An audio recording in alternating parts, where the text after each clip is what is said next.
रावणं चाग्रतो दुष्ट्या युद्धाय समुपस्थितं दैवतेश्च समागम्य द्रष्टुमभ्यागतो रणम् उपागम्य पवित्राम मगस्त्यो भगवान् ऋषिः राम राम महाबाहो शृणुगुह्यं सनातनं येन सर्वान् नरीन् वत्सा समरे विजयिष्यसि आदित्यहृदयं पुण्यं सर्वशत्रुविनाशनं जयावहं जपे नित्यमक्षयं परमं शुभम् सर्वमङ्गलमाङ्गल्यं सर्वपापप्रणाशनं चिन्ताशोकप्रशमना मयूर्वर्धनमुत्तमं रश्मिमन्तं समुद्यन्तं देवासुर नमस्कृतं पूजयस्व विवस्वन्तं भास्करं भुवनेश्वरं सर्वदेवतात्मको हेश तेजस्वी रश्मिभावनः एष देवासुरगणा लोकान् पातिहवस्तिभिः एष ब्रह्मश्च विष्णुश्च शिवस्कन्दः प्रजापतिः महेन्द्रो धनदत्तालो यमः सोमो ह्यपाम्पतिः वसवः सान्ध्या अश्विनौ मारुतो मनुः वायुर्वह्नि प्रजाः प्राणा ऋतुकर्ता प्रभाकरः आदित्यः सविता सूर्याः खगः पूषा खगस्तिमान् सुवर्णसदृशो भानुः सुवर्णरेता दिवाकरः हरिद्वसा सहस्रार्ची सप्तसप्तिर्मरीचिमान् तिमिरोन्मथनशम्भु सप्ताष्टमार्ताण्डां सुमान् हिरण्यगर्भशिशिरसप्तनो भास्करो रविः अग्निगर्भोदितेः पुत्रा शङ्कः शिशिरनाशनः व्योमनाथस्तमो वेधी रुक्मजु सामपारगः घनवृष्टि रपामित्रो विन्ध्यावीधिप्लवङ्गमः आतपी मण्डली मृत्युः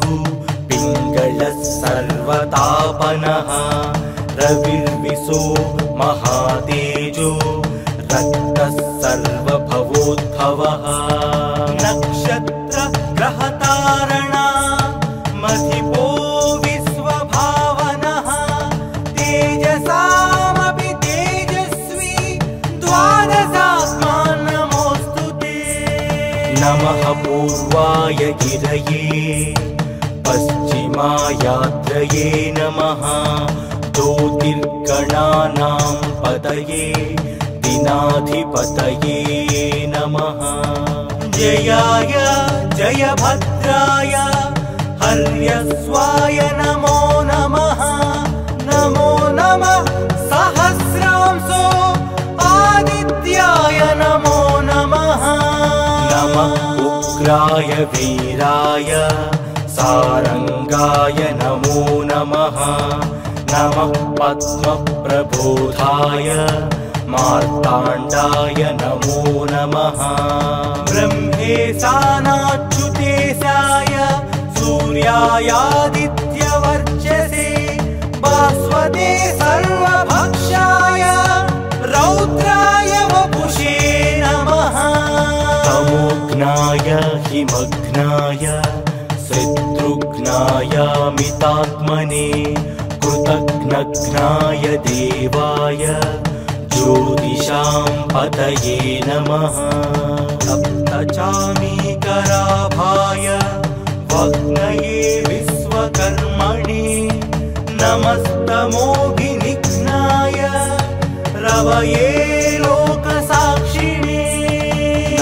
ध्यायत्येष वैभूतं तथैव सृजति प्रभुः ध्यायत्येष तपत्येष वर्षत्येष गभस्तिभिः येष सुप्तेषु जाग्रत्ति भूतेषु परिनिष्ठतः येष चैवाग्निहोत्रं च फलं चैवाग्निहोत्रिणा वेदाश्च क्रतवश्चैव कृतूनां फलमेव च यानि कृत्यानि लोकेषु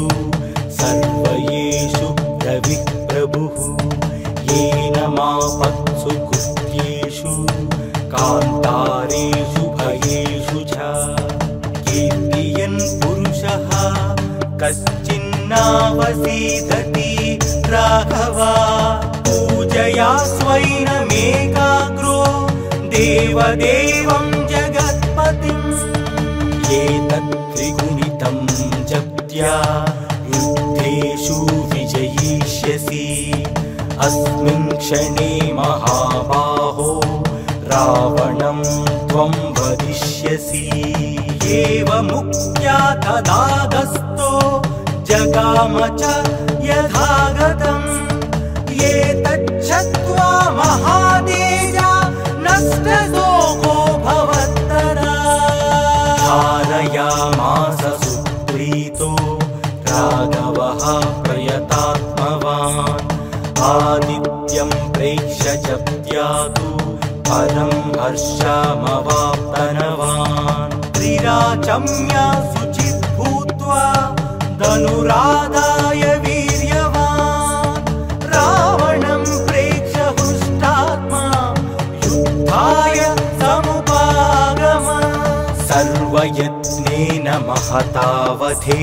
तस्य द्रुतोऽभवत् अधरविवद निरीक्षा रामं मुदितमानः परमं प्रहृषमाणः निशीचरपति संशयं विदित्वा सुरगणमध्यगतोत्सर्वरेति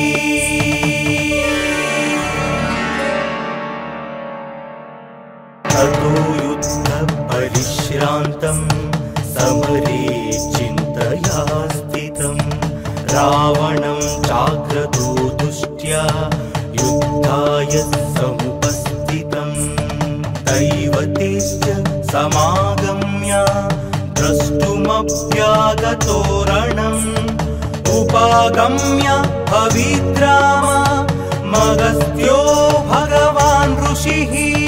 राम राम महाबाहो सुगुह्यं सनातनम्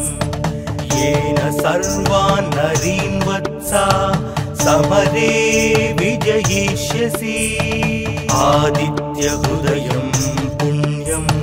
सर्वशत्रुविनाशनं जयावहं जपे नित्यमक्षयं परमं शुभम् सर्वमङ्गलमाङ्गल्यं सर्वपापप्रणाशनं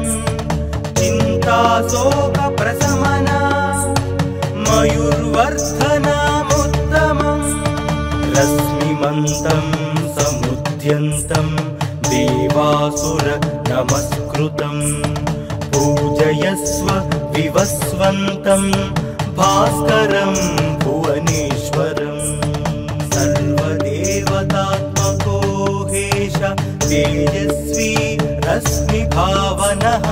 एष देवासुरगणा लोकान् पादिभवस्तिभिः एष ब्रह्मश्च विष्णुश्च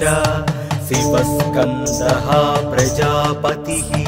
महेन्द्रो धनदः कालो यमः सोमो ह्यपाम्पतिः वसवः सान्ध्या अश्विनौ मारुतो मनुः वायुर्वह्नि प्रजाः प्राणा ऋतुकर्ता प्रभाकरः आदित्यः सविता सूर्याः खगः पूषा खगस्तिमान् सुवर्ण सदृशो भानुः सुवर्णरेता दिवाकरः हरिद्वसा सहस्रार्ची सप्तसप्तिर्मरीचिमान् तिमिरोन्मथन शम्भु सप्ताष्टमार्ताण्डां सुमान् हिरण्यगर्भशिशिर सप्तनो भास्करो रविः अग्निगर्भोदिते पुत्रा शङ्कः शिशिरनाशनः व्योमनाथस्तमो वेधी रुक्मतु सामपारगः घनवृष्टि रपामित्रो विन्ध्यावीधिप्लवङ्गमः आतपी मण्डली मृत्युः पिङ्गलः सर्वतापनः रविर्विशो महातेजो रक्तः सर्वभवोद्भवः नक्षत्र ग्रहतारणा मधिपो विश्वभावनः तेजसामपि तेजस्वी द्वादशात्मान् नमोऽस्तु ते नमः पूर्वाय गिरये पश्चिमायाद्रये नमः ज्योतिर्गणानां पतये दिनाधिपतये नमः जयाय जयभद्राय हर्यस्वाय नमो नमः नमो नमः सहस्रांशो आदित्याय नमो नमः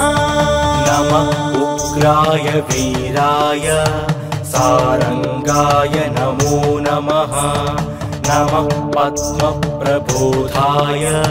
मार्ताण्डाय नमो नमः ब्रह्मेशानाच्युतेशाय सूर्यायादित्यवर्चसे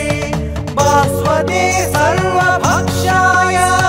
रौद्राय वपुषे नमः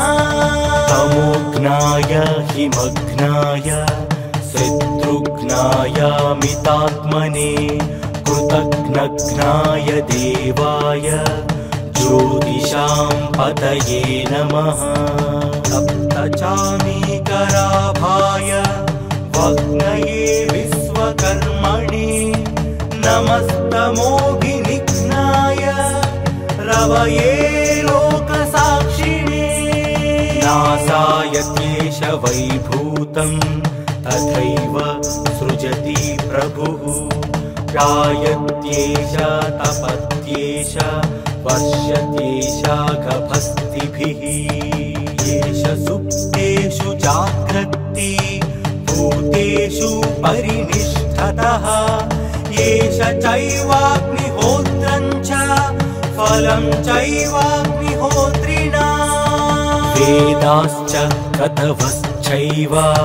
क्रतूनां फलमेव च यानि कृत्यानि लोकेषु सर्वयेषु रविः प्रभुः येन मापत्सु कृत्येषु कान्तारेषु भयेषु च कीर्तियन् पुरुषः कश्चिन्नावसीदति राघवा पूजया स्वैनमेकाग्रो देवदेवं जगत्पतिम् एतत्त्रिगुणितं जप्त्या युद्धेषु विजयिष्यसि अस्मिन् क्षणे महाबाहो रावणं त्वं वदिष्यसि एवमुक्त्या तदागस्तो जगाम च यथागतम् एतच्छ्रुत्वा महातेजा नष्टशोको भवत्तदा धारयामास सुप्रीतो राघवः प्रयतात्मवान् आदित्यं प्रेक्ष्य जप्त्यातु परं हर्षमवाप्तनवान् त्रिराचम्य शुचित् भूत्वा धनुरादाय वीर्यवान् रावणं प्रेक्ष्य हृष्टात्मा युद्धाय समुपागम सर्वयत्नेन महतावधे तस्य द्रुतोऽभवत् अधरविवदनिरीक्षा रामं मुदितमानः परमं बृहृषमाणः निशीचरपति संशयं विदित्वा सुरगणमध्यगतोत्सर्वरेति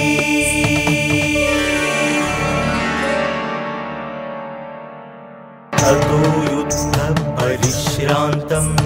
समरे चिन्तया स्थितं रावणं चाग्रतो दुष्ट्या युद्धाय समुपस्थितं दैवतेश्च समागम्य द्रष्टुमभ्यागतो रणम् उपागम्य भविद्राम मगस्त्यो भगवान् ऋषिः राम राम महाबाहो शृणुगुह्यं सनातनं येन सर्वान् नरीन् वत्सा समरे विजयिष्यसि आदित्यहृदयं पुण्यं सर्वशत्रुविनाशनं जयावहं जपे नित्यमक्षयं परमं शुभम् सर्वमङ्गलमाङ्गल्यं सर्वपापप्रणाशनं चिन्ताशोकप्रशमना मयूर्वर्धनमुत्तमम् रश्मिमन्तं समुद्यन्तं देवासुर नमस्कृतं पूजयस्व विवस्वन्तं भास्करं भुवनेश्वरम् सर्वदेवतात्मको हेश तेजस्वी रश्मिभावनः एष देवासुरगणा लोकान् पातिहवस्तिभिः एष ब्रह्मश्च विष्णुश्च शिवस्कन्दः प्रजापतिः महेन्द्रो धनदः कालो यमः सोमो ह्यपाम्पतिः वसवः सान्ध्या अश्विनौ मारुतो मनुः वायुर्वह्नि प्रजाः प्राणा ऋतुकर्ता प्रभाकरः आदित्यः सविता सूर्याः खगः पूषा खगस्तिमान् सुवर्णसदृशो भानुः सुवर्णरेता दिवाकरः हरिद्वसा सहस्रार्ची सप्तसप्तिर्मरीचिमान् तिमिरोन्मथनशम्भू सप्ताष्टमार्ताण्डां सुमान् हिरण्यगर्भशिशिरसप्तनो भास्करो रविः अग्निगर्भोदितेः पुत्रा शङ्कः शिशिरनाशनः व्योमनाथस्तमो वेधी रुक्मजु सामपारगः घनवृष्टि रपामित्रो विन्ध्यावीधिप्लवङ्गमः आतपी मण्डली मृत्युः पिङ्गलः सर्वतापनः रविर्विशो महातेजो रक्तः सर्वभवोद्भवः नक्षत्र ग्रहतारणा मधिपो विश्वभावनः तेजसामपि तेजस्वी द्वादशात्मा नमोऽस्तु ते नमः पूर्वाय गिरये पश्चिमायात्रये नमः ज्योतिर्गणानां पतये दिनाधिपतये नमः जयाय जयभद्राय हर्यस्वाय नमो नमः नमो नमः सहस्रांशो आदित्याय नमो नमः नमः उग्राय वीराय सारंगाय नमो नमः नमः पद्मप्रबोधाय मार्ताण्डाय नमो नमः ब्रह्मेशानाच्युतेशाय सूर्यायादित्यवर्चसे भास्वते सर्वभक्षाय रौद्राय वपुषे नमः तमोघ्नाय हिमघ्नाय शत्रुघ्नाय मितात्मने कृतघ्नघ्नाय देवाय ज्योतिषां पतये नमः सप्तचामीकराभाय वग्नये विश्वकर्मणे नमस्तमोघिनिघ्नाय रवये लोकसाक्षिणे नासाय क्लेश वैभूतं तथैव सृजति प्रभुः गायत्येष तपत्येष वर्षत्येष गभस्तिभिः येष सुप्तेषु जाग्रत्ति भूतेषु परिनिष्ठतः येष चैवाग्निहोत्रं च फलं चैवाग्निहोत्रिणा वेदाश्च क्रतवश्चैव क्रतूनां फलमेव च यानि कृत्यानि लोकेषु सर्वयेषु रविः प्रभुः येन मापत्सु कृत्येषु कान्तारेषु भयेषु च कीर्तियन् पुरुषः कश्चिन्नावसीदति राघवा पूजया स्वैनमेकाग्रो देवदेवं जगत्पतिम् एतत् त्रिगुणितं जप्त्या युद्धेषु विजयिष्यसि अस्मिन् क्षणे महाबाहो रावणं त्वं वदिष्यसि एवमुक्त्या तदागस्तो जगाम च यथागतम् एतच्छ्रुत्वा महातेजा नष्टशोको भवत्तदा धारयामास सुप्रीतो राघवः प्रयतात्मवान् आदित्यं प्रेक्ष्य जप्त्यातु परं हर्षमवाप्तनवान् त्रिराचम्य शुचित् भूत्वा धनुराधाय वीर्यवान् रावणं प्रेक्ष्य हृष्टात्मा युद्धाय समुपागम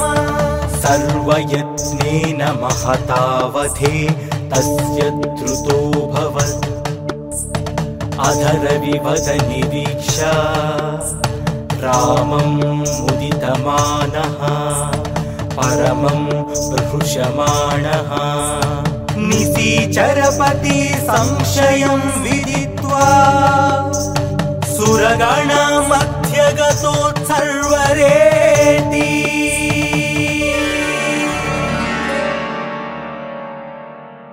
ततो युद्धपरिश्रान्तं समरे चिन्तया स्थितं रावणं जाग्रतो दृष्ट्या युद्धाय समुपस्थितं दैवतेश्च समागम्य द्रष्टुमभ्यागतो रणम् उपागम्य भविद्राम मगस्त्यो भगवान् ऋषिः राम राम महाबाहो शृणुगुह्यं सनातनं येन सर्वान् नरीन् वत्सा समरे विजयिष्यसि आदित्यहृदयं पुण्यं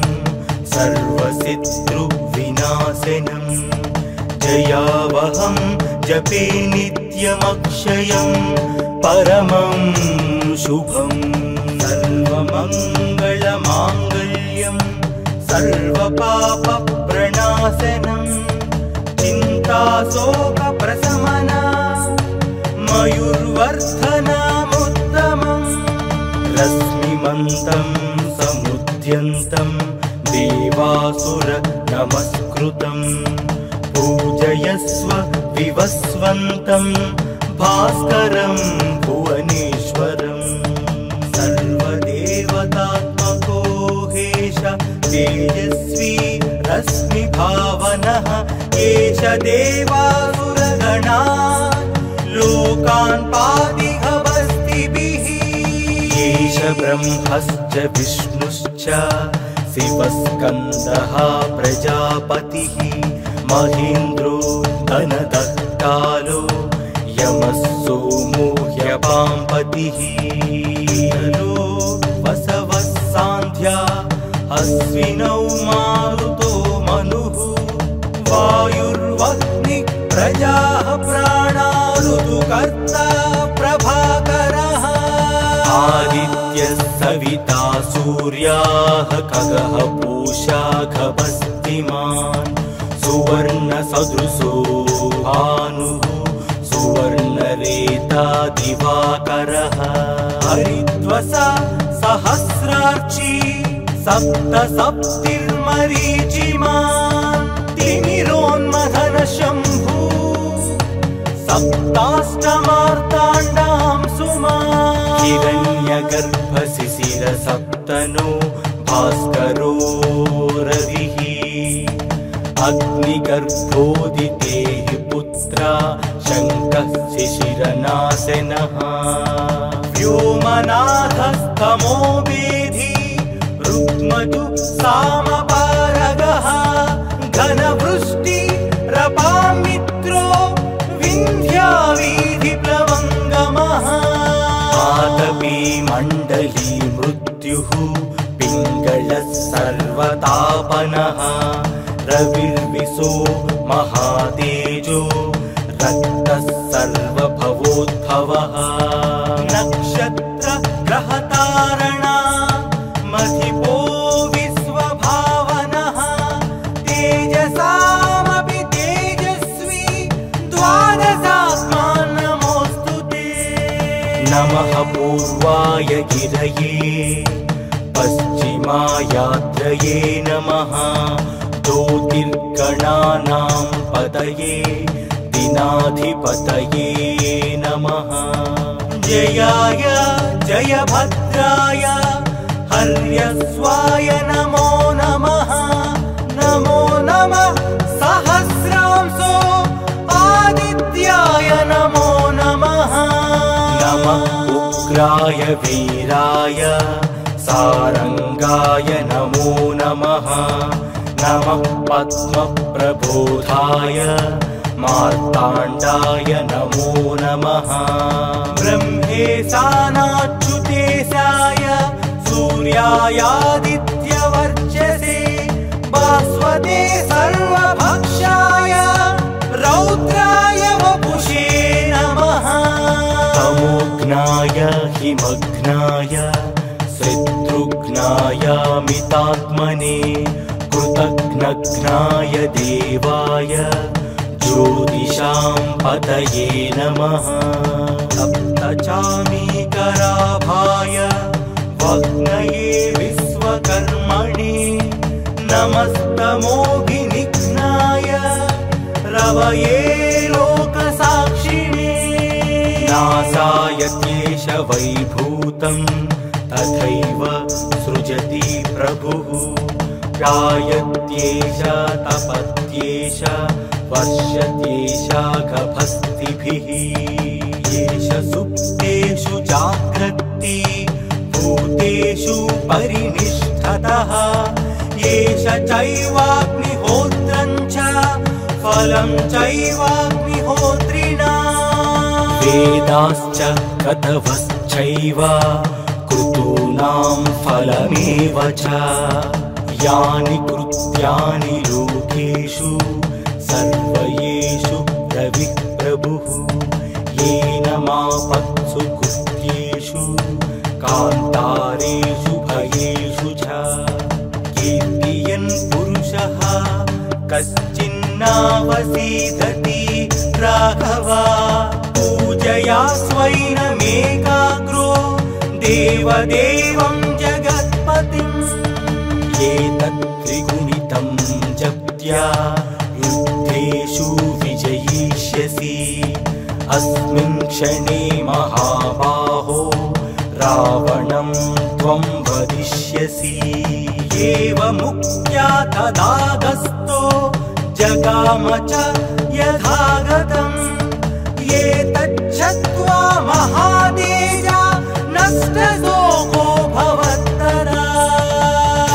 कारयामास सुप्रीतो राघवः प्रयतात्मवान् आदित्यं प्रेक्ष्य च त्यातु परं हर्षमवाप्तनवान् त्रिराचम्य शुचित् भूत्वा धनुराधाय वीर्यवान् रावणं प्रेक्ष्य हृष्टात्मा युद्धाय समुपागमन् सर्वयत्नेन महतावधे तस्य द्रुतोऽभवत् अधरविवद निरीक्ष्य रामं मुदितमानः परमं प्रहृषमाणः निशिचरपति संशयं विदित्वा सुरगणमध्यगतोत्सर्वरेति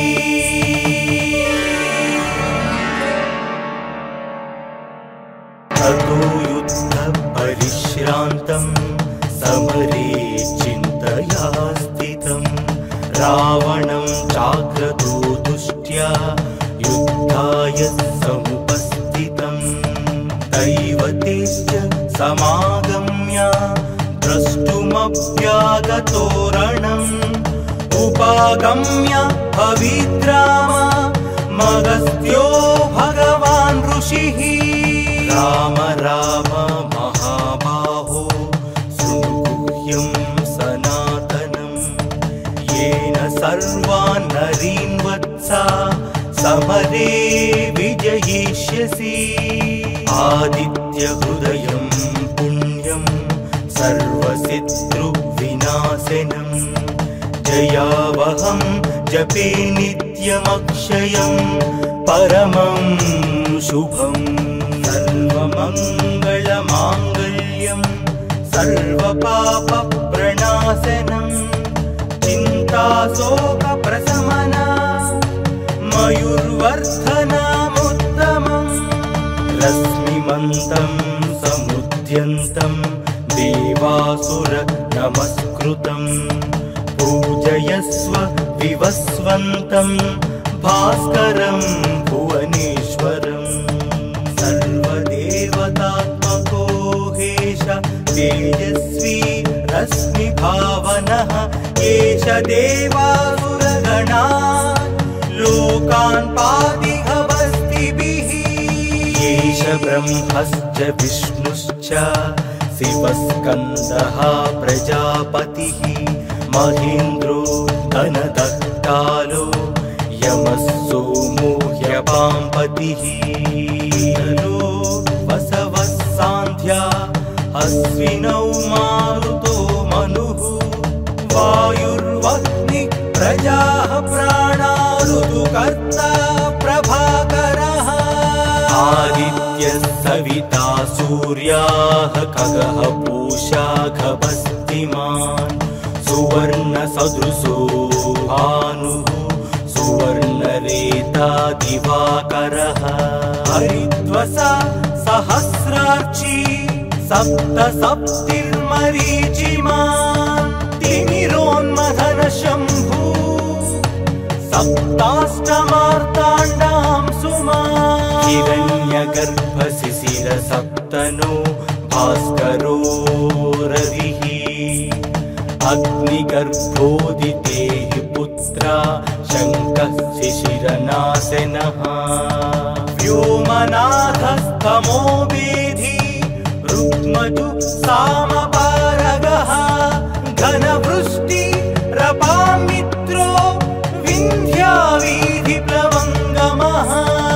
आतपी मण्डली मृत्युः पिङ्गलः सर्वतापनः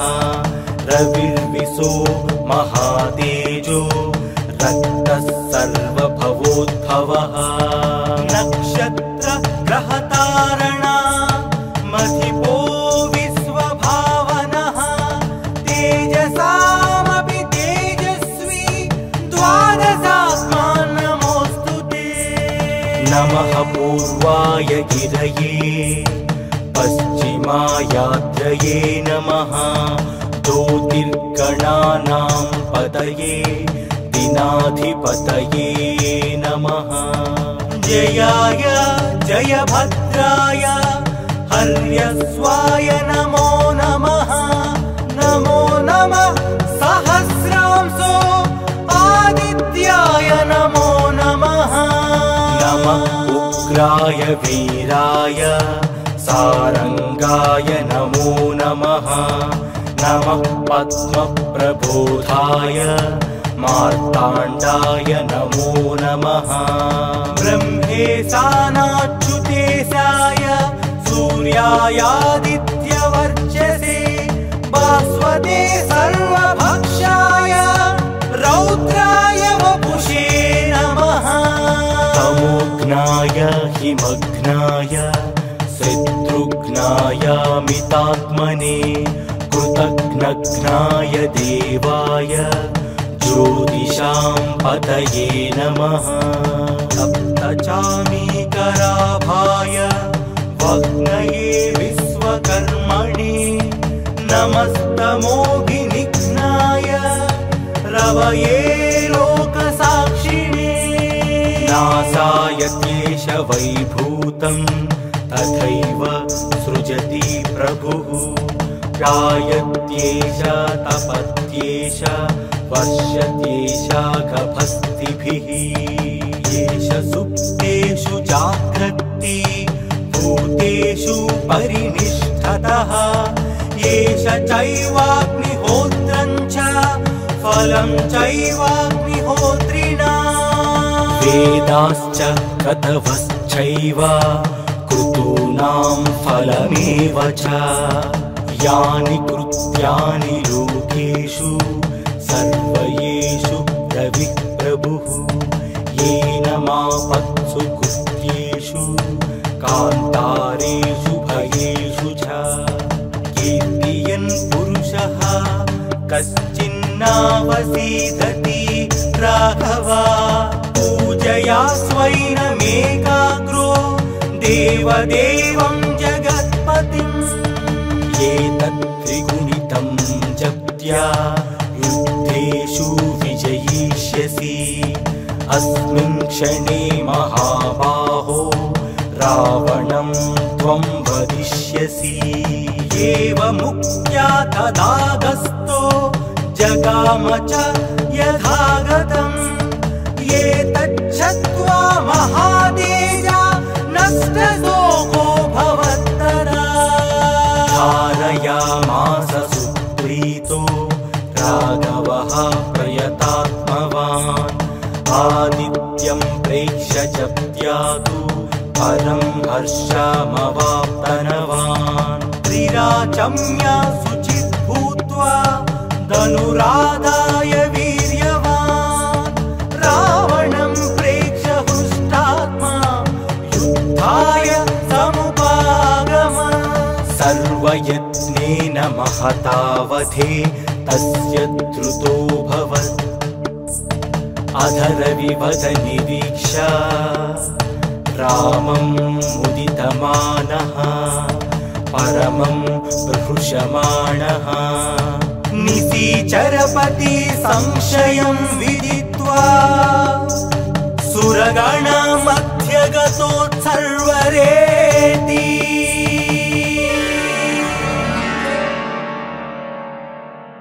ततो युद्धपरिश्रान्तं समरे चिन्तया स्थितं। रावणं जाग्रतो दुष्ट्या युद्धाय समुपस्थितं। दैवतेश्च समागम्य द्रष्टुमभ्यागतो रणम्। उपागम्य भविद्राम मगस्त्यो भगवान् ऋषिः। राम राम महाबाहो शृणु सनातनम्। येन सर्वान् नरीन् वत्सा समरे विजयिष्यसि। आदित्यहृदयं पुण्यं सर्वशत्रुविनाशनं। जयावहं जपे नित्यमक्षयं परमं शुभम्। सर्वमङ्गलमाङ्गल्यं सर्वपापप्रणाशनं। शोकप्रशमना मयूर्वर्धनमुत्तमम् रश्मिमन्तं समुद्यन्तं देवासुर नमस्कृतं पूजयस्व विवस्वन्तं भास्करं भुवनेश्वरम् सर्वदेवतात्मको हेश तेजस्वी रश्मिभावनः एष देवासुरगणा लोकान् पातिहवस्तिभिः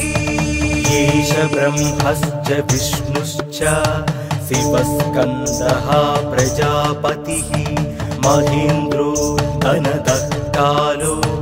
यमः सोमो ह्यपाम्पतिः वसवः सान्ध्या अश्विनौ मारुतो मनुः वायुर्वह्निः प्रजाः प्राणा ऋतुकर्ता प्रभाकरः आदित्यः सविता सूर्याः खगः पूषा खगस्तिमान् सुवर्णसदृशो भानुः सुवर्णरेता दिवाकरः हरिद्वसा सहस्रार्ची सप्तसप्तिर्मरीचिमान् तिमिरोन्मथन शम्भु सप्ताष्टमार्ताण्डां सुमान् हिरण्यगर्भशिशिर सप्तनो भास्करो रविः अग्निगर्भोदितेः पुत्रा शङ्कः शिशिरनाशनः व्योमनाथस्तमो वेधी रुक्मजु सामपारगः घनवृष्टि रपामित्रो विन्ध्यावीधिप्लवङ्गमः आतपी मण्डली मृत्युः पिङ्गलः सर्वतापनः रविर्विशो महातेजो रक्तः सर्वभवोद्भवः नक्षत्र ग्रहतारणा मधिपो विश्वभावनः तेजसामपि तेजस्वी द्वादशात्मान् नमोऽस्तु ते नमः पूर्वाय गिरये पश्चिमायात्रये नमः ज्योतिर्गणानां पतये दिनाधिपतये नमः जयाय जयभद्राय हर्यस्वाय नमो नमः नमो नमः सहस्रांशो आदित्याय नमो नमः नमः उग्राय वीराय सारंगाय नमो नमः नमः पद्मप्रबोधाय मार्ताण्डाय नमो नमः ब्रह्मेशानाच्युतेशाय सूर्यायादित्यवर्चसे भास्वते सर्वभक्षाय रौद्राय वपुषे नमः तमोघ्नाय हिमघ्नाय शत्रुघ्नाय मितात्मने कृतघ्नघ्नाय देवाय ज्योतिषां पतये नमः सप्तचामीकराभाय वग्नये विश्वकर्मणे नमस्तमोभिनिघ्नाय रवये लोकसाक्षिणे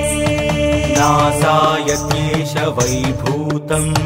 तथैव सृजति प्रभुः गायत्येष तपत्येष वर्षत्येष गभस्तिभिः येष सुप्तेषु जाग्रत्ति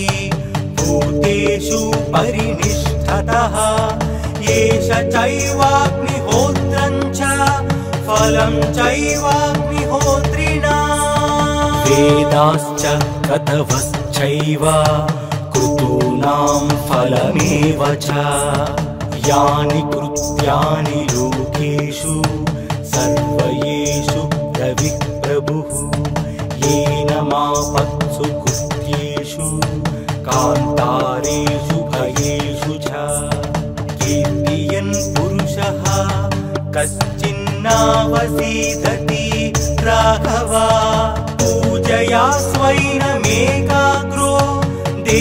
देवदेवं जगत्पतिम् एतत् त्रिगुणितं जप्त्या